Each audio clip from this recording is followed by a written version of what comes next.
ஒரு பெண்ணுக்குத்தான் விரும்பாத மாற்றுத்திறனாளி ஒருவருடன் கட்டாய திருமணம் நடக்கிறது. தொடக்கத்தில் அவள் இந்த வாழ்க்கையை நினைத்து மிகவும் வருத்தப்படுகிறாள்.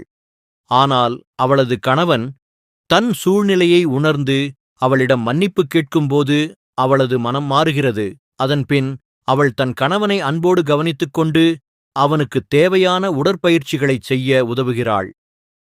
அவளது விடாமுயற்சியால் அவனது உடல்நிலை சீராகி அவன் மீண்டும் தன் கால்களில் எழுந்து நடக்கத் தொடங்குகிறான்.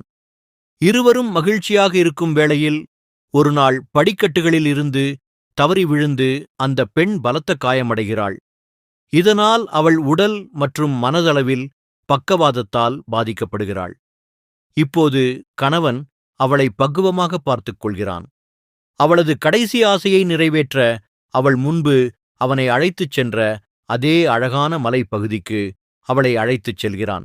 இந்த கதைகளும் வாழ்க்கையின் ஏற்ற இறக்கங்களையும் சூழ்நிலைகளுக்கு ஏற்ப மனிதர்கள் எப்படி மாறுகிறார்கள் என்பதையும் காட்டுகின்றன.